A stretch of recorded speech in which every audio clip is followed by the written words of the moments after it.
com Tássio. Tô na luta! 50-13. Olá pessoal, eu sou Tássio Teixeira, estou como candidato a deputado federal, número 5013. Sou assistente social, trabalho no Ministério Público da Paraíba, na promotoria do cidadão. E hoje a nossa conversa é sobre religião e política com o pastor Francisco. Pastor Francisco, muito bem-vindo para essa nossa conversa. Acho que a gente pode começar o senhor se apresentando para o nosso público. Quem é o pastor Francisco?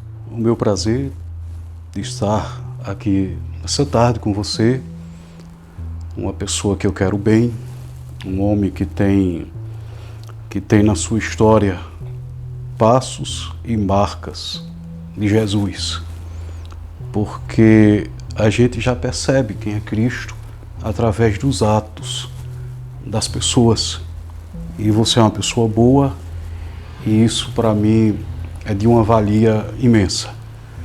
Mas meu nome é Francisco Veras, sou pastor evangélico, e é uma honra para mim estar hoje falar de um tema tão importante, que é o cristianismo e a religião, né? Então, uma boa tarde para todos.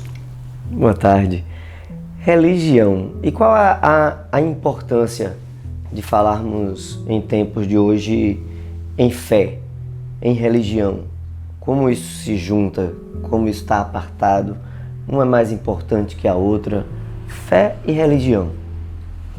Olha, eu vejo a religião primeiro como um ato de ligar, né? Religião vem de ligar.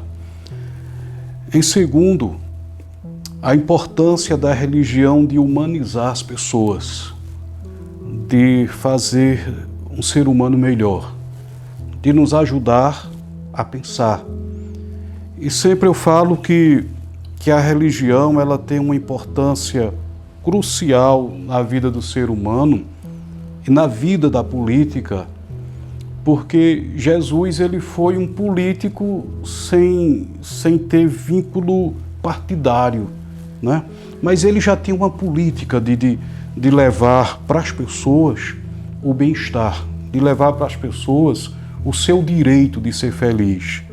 Então, nesse momento que o país ele passa por um momento que antes não tinha sido visto, da religião se cruzar de uma forma tão forte com a política, eu vejo necessário tudo isso. Mas eu sinto e percebo que é muito importante a gente perceber até onde a religião e a política pode ser algo valioso, não é? Se a gente perceber que Jesus ele já falava de uma política de levar para os miseráveis, para os desabrigados, os desalojados, uma forma de humanizá-los, de ouvi-los e de dar voz a eles, então seria positivo. Francisco, pastor, não tinha partido na época de Jesus Cristo, mas tinham pautas, né? Tinham defesas, tinham alinhamentos humanitários. O senhor listou alguns já nessa fala, mas para a gente ampliar isso, como a gente poderia dizer quais seriam essas pautas, essas bandeiras, esse programa político de Jesus Cristo na época dele? Olha, um detalhe que eu percebo há um momento que Jesus Cristo ele se encontra com uma mulher samaritana. E em uma época de muita... que todos ficavam muito de fora. E todos muito mais as mulheres, né? Ser mulher na época de Jesus era muito mais difícil do que hoje. Elas ficavam à margem. Então Jesus conversa com aquela mulher à beira do poço de Jacó e oferece para ela uma proposta diferente de ser feliz, de viver de uma forma absoluta, consigo mesmo, né? Então, assim, Jesus Cristo ele respeitava muito a opinião das pessoas. Ele não queria, na verdade, que as pessoas deixassem de ser quem elas eram, mas melhorar dentro do que ela era, dentro do que ela podia ser uma pessoa ainda melhor. E isso lhes deixando livre. Jesus não veio aprisionar. Jesus não veio com uma proposta de cativeiro, mas Jesus veio com uma proposta de fazer o ser humano cada vez mais livre.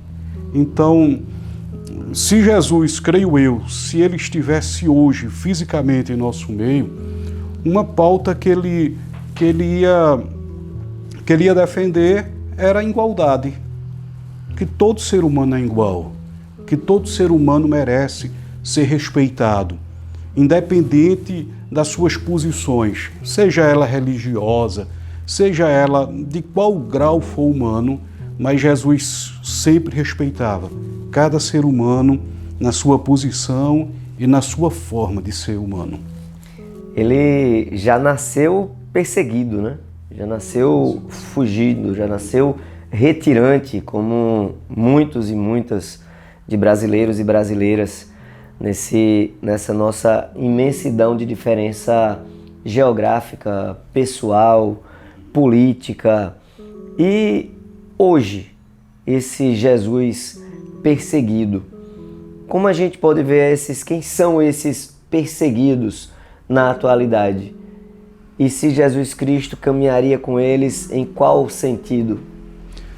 Olha, em um tempo onde o capitalismo ele grita, fala alto, e aonde a sociedade sofre consequências das maiores imaginável.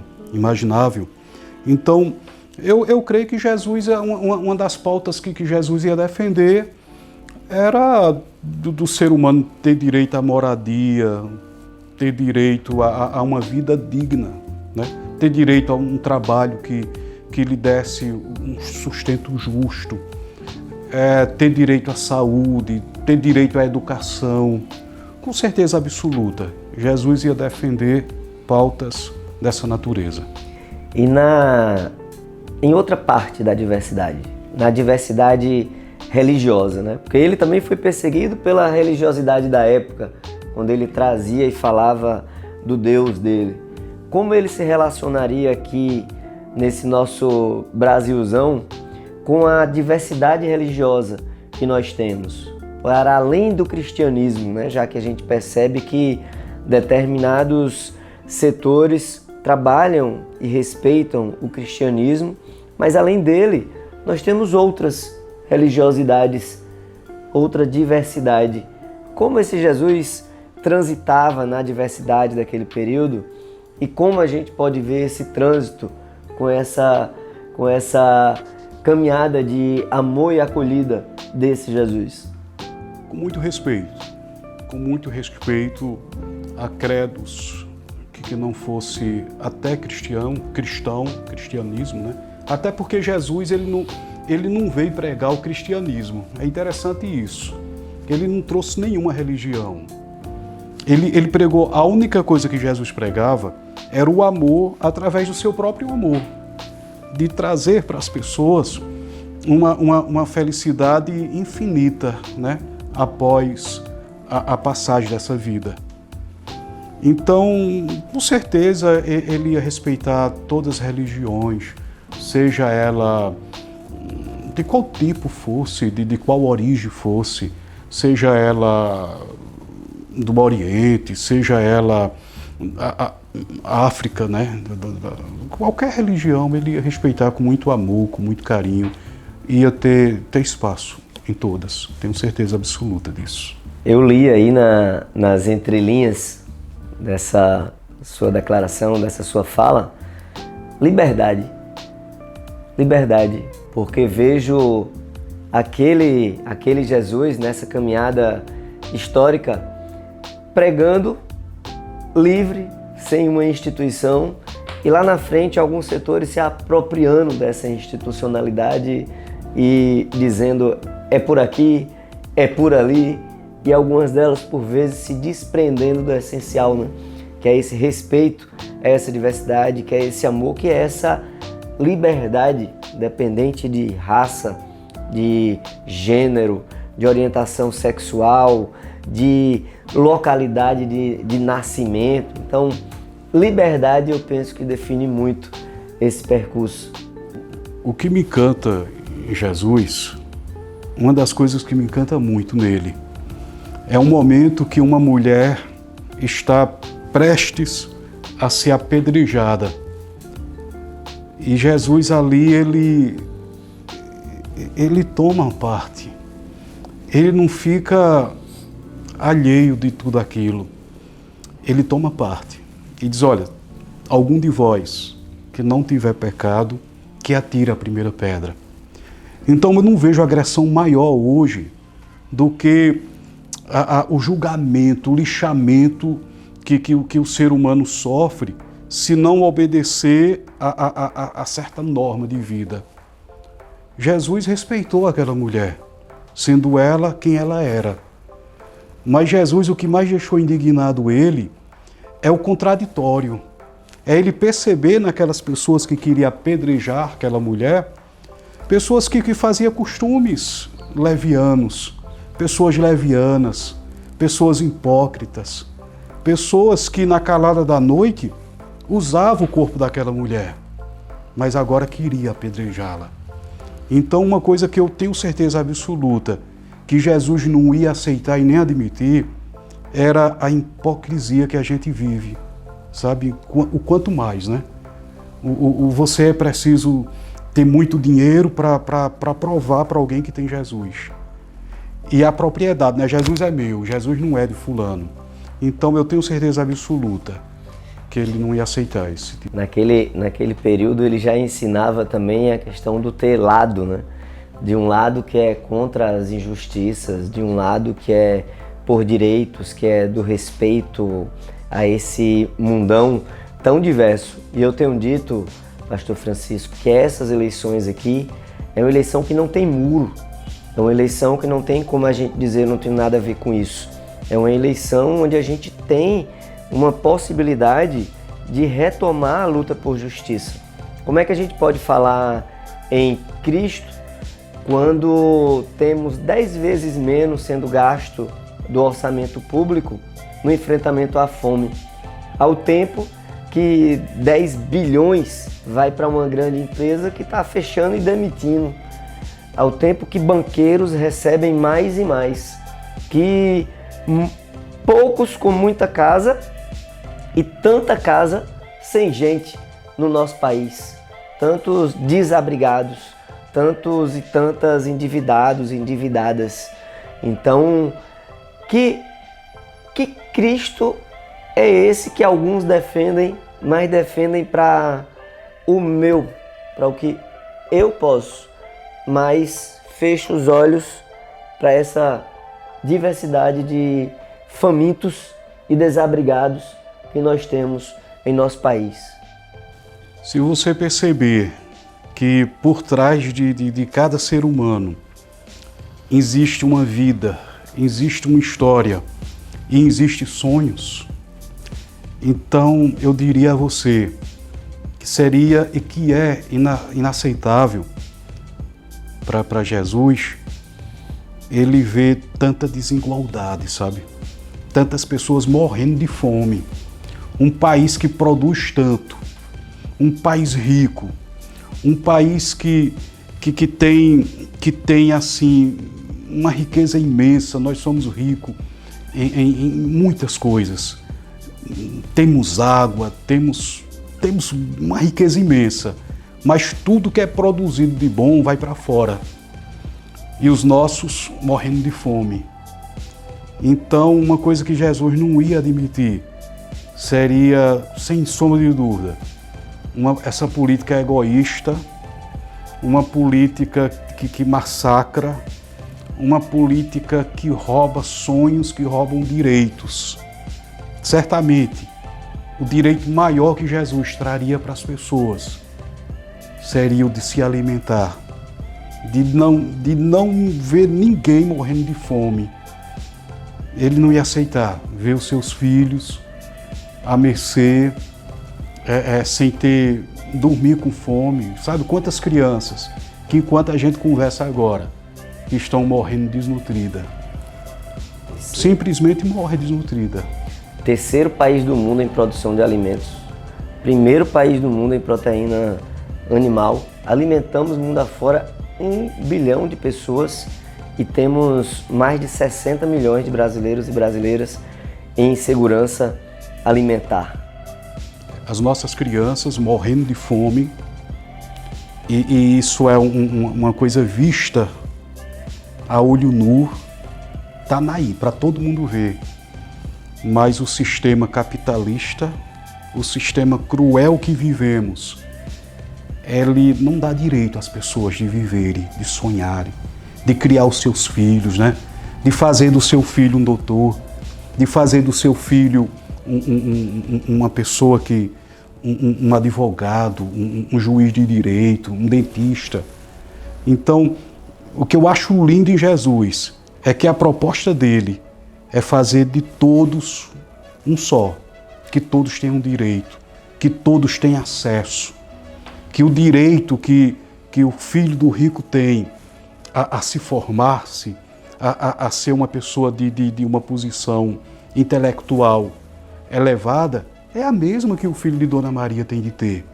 Então, essa política, eu tenho certeza absoluta que seria a política de Jesus. Direito a todos, direito para todos. Pastor Francisco, para a gente encerrar essa nossa conversa, esse nosso papo de hoje, diz aí o que esperar nessa sua fé, nessa sua esperança, o que esperar do dia 2 de outubro, o que esperar desse processo eleitoral. Olha, eu quero falar que eu tenho muita fé, que eu tenho muita esperança. Eu tenho esperança em um futuro melhor. Eu tenho esperança de ver as nossas crianças, que é o nosso futuro, que é o nosso país do amanhã, que é a nossa João Pessoa do amanhã, que é a nossa Paraíba do amanhã, crescerem, viverem e serem felizes. O sonho não pode ser sepultado. Eu vi uma frase de uma música que me chamou muita atenção, que fala: ontem um menino que brincava me falou que hoje é semente do amanhã. E essa criança disse: para eu não desistir nunca, para eu não parar nunca de sonhar. Então, não vamos deixar de sonhar, não vamos deixar de acreditar que é possível viver em um amanhã melhor. Mas só que o amanhã começa hoje. Essa porta ela precisa ser aberta. Esses muros precisam ser caídos, derrubados, né? Que os nossos políticos, eles deixem de levantar muros e que estendam pontes. Pontes que nos levem ao crescimento, ponte que nos leve ao crescimento humano. Então, eu desejo para todos nós um futuro de esperança, um futuro de fé, um futuro de amor, um futuro de paz. E que possamos ter a certeza absoluta que não há arma maior do que a arma do amor, a arma do respeito, a arma da igualdade. No dia que nós, seres humanos, entendermos que todos nós somos um só diante de Deus, nós teremos um Brasil gigante como ele é. É essa a minha esperança, é essa a minha fé. Então que assim seja, que a esperança multiplique, tome conta dos nossos corações e que os nossos sonhos se concretizem, que os nossos sonhos se concretizem nas urnas e para além das urnas. Até mais. Tô com Tássio, tô na luta!